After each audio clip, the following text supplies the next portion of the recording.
Hello and welcome to our YouTube channel. आप सभी का स्वागत है आपके अपने यूट्यूब चैनल 100 मॉनिटर पर। जैसा कि आपको थंबनेल देख के पता लग गया होगा कि सीआरपीएफ की तरफ से रिक्रूटमेंट निकाला गया है। इसमें लगभग 800 पोस्ट की वैकेंसी निकली है और मिनिमम क्वालिफिकेशन रखा गया 10 पास और 12 पास या फिर उससे ऊपर भी है तो आप अप्लाई कर सकते हैं। इसमें वेरियस पोस्ट के लिए रिक्रूटमेंट निकाला गया है और मेल फीमेल कोई भी अप्लाई कर सकता है। तो पूरी डिटेल इस वीडियो में बताऊंगा और साथ में ऑफिशियल नोटिफिकेशन दिखाएंगे और रिव्यू करेंगे। अगर आपको ये वीडियो पसंद आए तो अपनी तरफ से एक लाइक कर देना और ज़्यादा से ज़्यादा इस वीडियो को शेयर करना और चैनल पे नए हैं तो सब्सक्राइब करके बेल आइकन दबाना ना भूलिएगा। चलिए शुरू करते हैं। यह है ऑफिशियल नोटिफिकेशन। आप यहाँ पे देख सकते हैं वेरियस पोस्ट में रिक्रूटमेंट निकाला गया है और टोटल पोस्ट ऑलमोस्ट 800 है। तो पूरा इंडिया से आप कहीं से भी हैं तो आप अप्लाई कर सकते हैं। तो मैं दिखा देता हूँ कौन कौन पोस्ट हैं और कैसे आपको अप्लाई भी करना होगा। पूरी डिटेल ये इस वीडियो में बताऊंगा, आप एंड तक बने रहिए। तो पहला पोस्ट है इंस्पेक्टर का। यहाँ पे एक पोस्ट अवेलेबल है। पे स्केल आपको लेवल 7 के हिसाब से मिलेगा। 44,900 से लेके 1,42,400। क्वालिफिकेशन बीएससी पास होनी चाहिए और डिप्लोमा आपको होनी चाहिए और एज रिलैक्सेशन है 30 ईयर्स से कम होनी चाहिए।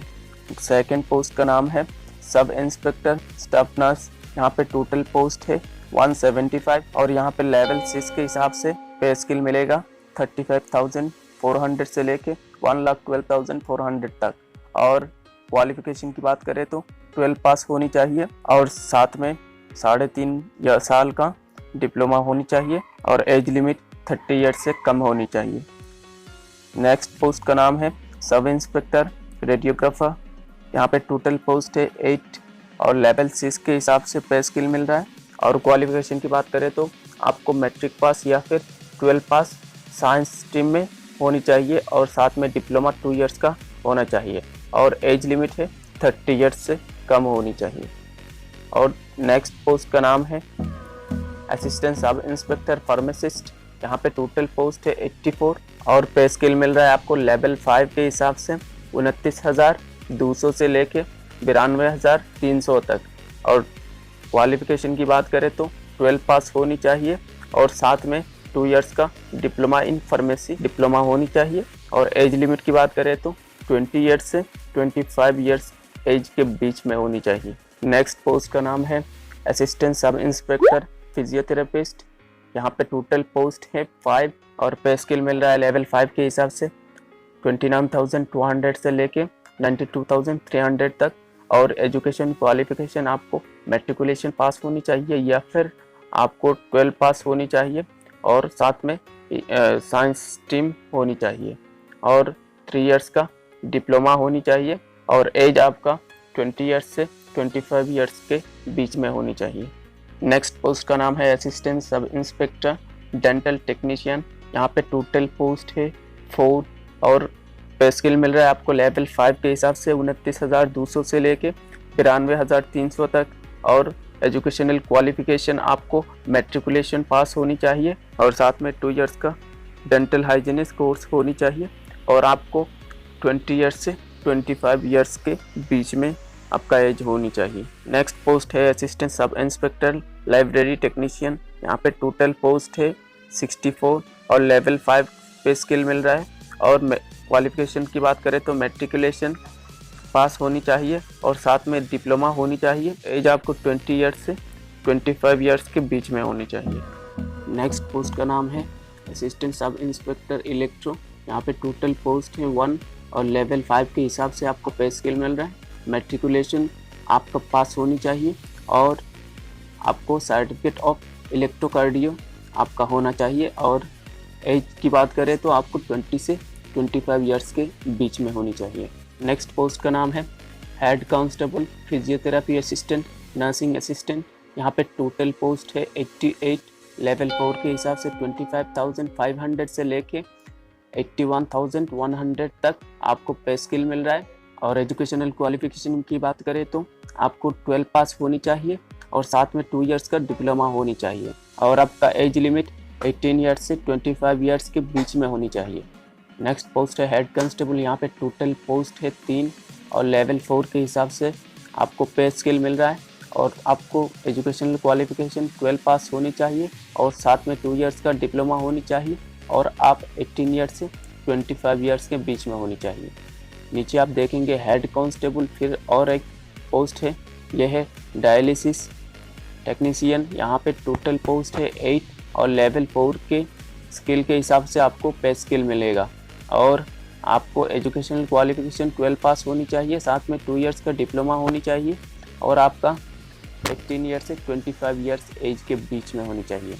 नीचे आप देखेंगे head constable junior x-ray assistant, यहाँ पे टोटल पोस्ट है 84 और लेवल 4 पे स्किल मिल रहा है और साथ में एजुकेशनल क्वालिफिकेशन की बात करें तो आपको मैट्रिकुलेशन पास होनी चाहिए और साथ में डिप्लोमा आपका होनी चाहिए 2 ईयर्स का और एज लिमिट्स आपको 20 ईयर्स से 25 ईयर्स के बीच में होनी चाहिए। नेक्स्ट पोस्ट का नाम है हेड कांस्टेबल लाइब्रेरी असिस्टेंट, यहाँ पे टोटल पोस्ट है 5 और लेवल 4 के हिसाब से पे स्किल मिल रहा है और एजुकेशनल क्वालिफिकेशन मैट्रिकुलेशन पास होनी चाहिए और साथ में सर्टिफिकेट लाइब्रेरी असिस्टेंट का सर्टिफिकेट भी होना चाहिए और आपका एज लिमिट 20 ईयर्स से 25 ईयर्स के बीच में होनी चाहिए। नीचे आप देखेंगे हेड कांस्टेबल इलेक्ट्रीशियन, यहाँ पे एक पोस्ट अवेलेबल है और लेवल 4 के हिसाब से पे स्किल मिल रहा है और एजुकेशनल क्वालिफिकेशन आपको मैट्रिकुलेशन पास होनी चाहिए और साथ में आपका डिप्लोमा होनी चाहिए और 20 से 25 ईयर्स के बीच में आपका एज होनी चाहिए। नेक्स्ट आप देखेंगे हेड कांस्टेबल स्टेवर्ड, यहाँ पे टोटल पोस्ट है 3 और लेवल 4 के हिसाब से पे स्किल मिल रहा है। मैट्रिकुलेशन आपको पास होनी चाहिए और साथ में डिप्लोमा इन फूड का होनी चाहिए और आपका एज लिमिट 18 ईयर्स से लेके 23 एज के बीच में होनी चाहिए।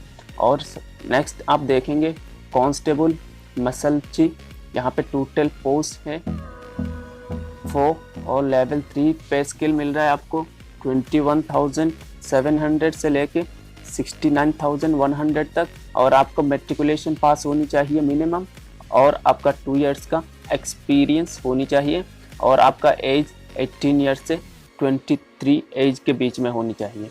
नेक्स्ट कांस्टेबल कोक, यहाँ पे टोटल पोस्ट है 116, यहाँ पे लेवल 3 पे के हिसाब से पे स्किल मिल रहा है और साथ में आपको एजुकेशन मैट्रिकुलेशन पास होनी चाहिए और आपका कम से कम 1 ईयर्स का एक्सपीरियंस होना चाहिए और आपका एज 18 ईयर्स से 23 एज के बीच में होनी चाहिए। नेक्स्ट पोस्ट है कांस्टेबल सफाई कर्मचारी, यहाँ पे टोटल पोस्ट है 121 और आपको लेवल 3 के हिसाब से पे स्किल मिलेगा और एजुकेशनल क्वालिफिकेशन की बात करें तो मैट्रिकुलेशन आपको पास होनी चाहिए और साथ में इंग्लिश, हिंदी या फिर लोकल लैंग्वेज का रीडिंग और राइटिंग स्किल होनी चाहिए और आपका एज 18 ईयर्स से 23 एज के बीच में होनी चाहिए। नेक्स्ट पोस्ट का नाम है कांस्टेबल धोबी वॉशरमैन, यहाँ पे टोटल पोस्ट है 5 और आपको लेवल 3 के हिसाब से पे स्किल मिलेगा और एजुकेशनल क्वालिफिकेशन की बात करें तो मैट्रिकुलेशन पास होनी चाहिए और मिनिमम 1 ईयर का एक्सपीरियंस होना चाहिए और साथ में आपका एज 18 से 23 एज के बीच में होनी चाहिए।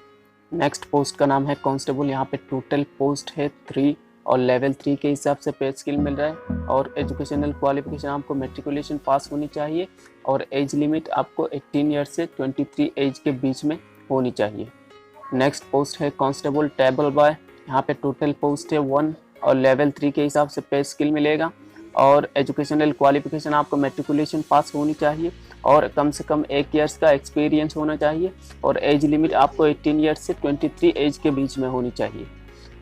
और नेक्स्ट पोस्ट का नाम है हेड कांस्टेबल वेटरनरी, यहाँ पे टोटल पोस्ट है 3 और लेवल 4 के हिसाब से पे स्किल मिलेगा 25,500 से लेके 81,100 तक।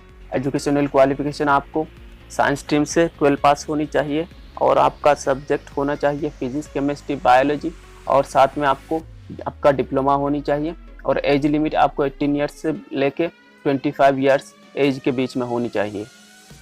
नेक्स्ट पोस्ट है हेड कांस्टेबल लैब टेक्नीशियन, यहाँ पे टोटल पोस्ट है 1 और लेवल 4 के हिसाब से पे स्केल मिलेगा।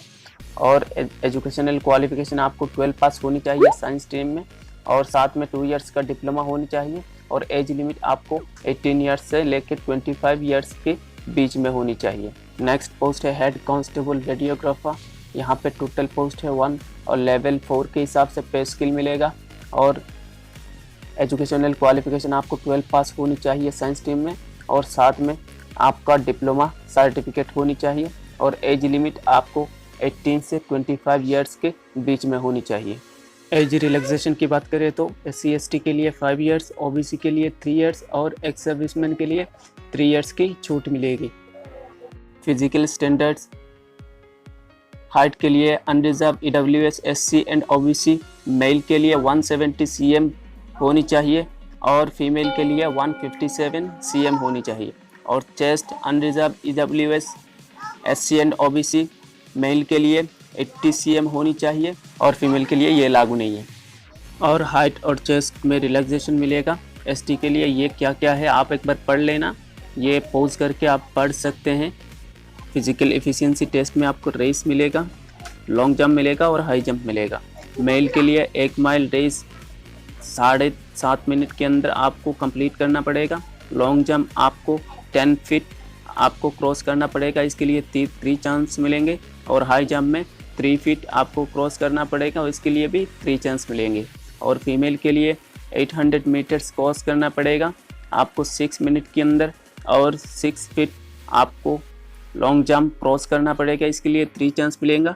और 2.5 फीट आपको हाई जंप के लिए मिलेगा, वो भी क्रॉस करना पड़ेगा, इसके लिए 3 चांस मिलेंगे।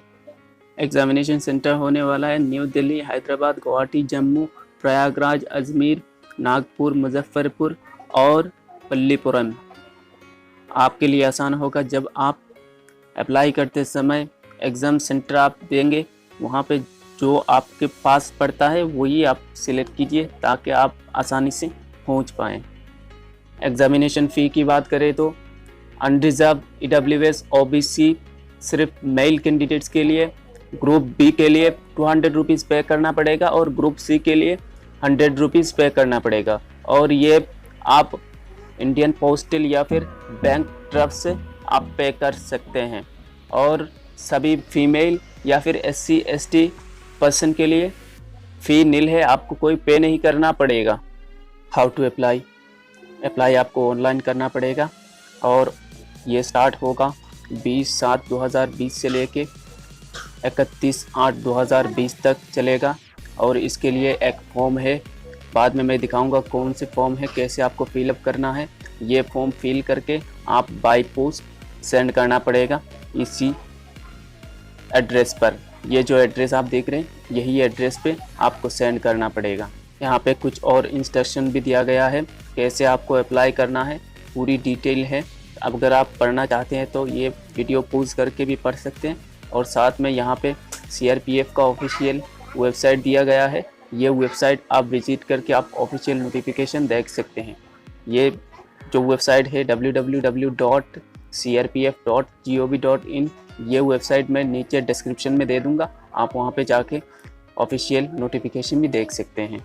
यहाँ पे पूरी डिटेल दिया गया है। फिजिकल स्टैंडर्ड्स टेस्ट में जो PST टेस्ट होता है, यहाँ पे क्या क्या आपको वेरीफाई किया जाएगा, और PET टेस्ट में आपको कैसे एग्ज़ाम लिया जाएगा, पूरी डिटेल।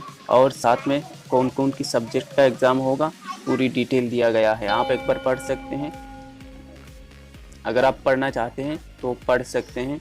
ये है ऑफिशियल फॉर्म, आप ये फॉर्म फिल करके आपको ऑफलाइन बाय पोस्ट सेंड करना पड़ेगा। और ये फॉर्म कैसे फिल करना है, पहले आपको पोस्ट का नाम लिखना होगा, और सेकंड पे आपको एग्जामिनेशन सेंटर लिखना होगा, थर्ड आपको अपना नाम लिखना होगा, फोर्थ फादर्स नेम, इसके बाद mother's name, date of birth, इसके बाद जेंडर, यहाँ पे नेक्स्ट फ़ोन नंबर यहाँ पे लिखना पड़ेगा, उसके बाद ईमेल, इसके बाद कैटेगरी आपको सिलेक्ट करना पड़ेगा, उसके बाद रिलीजन सिलेक्ट करना पड़ेगा। और इस तरीके का आप ये फॉर्म देख के आप फिल कर सकते हैं। उसके बाद फिल करने के बाद नीचे आपको यहाँ पे सिग्नेचर करना पड़ेगा। ये आप सिग्नेचर करके आप बाय पोस्ट जो पहले एड्रेस मैंने दिखाया था वही एड्रेस पे आपको सेंड करना पड़ेगा।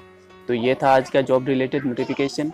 और अगर आपको ये वीडियो पसंद आए तो अपनी तरफ से एक लाइक कर देना और ज़्यादा से ज़्यादा इस वीडियो को शेयर करना, और चैनल पे नए हैं तो सब्सक्राइब करके बेल आइकन दबाना ना भूलिएगा, ताकि जब भी हम इस तरह का जॉब रिलेटेड वीडियोज़ लाएंगे सबसे पहले आपको नोटिफिकेशन मिलती रहे। Thank you. जय हिंद।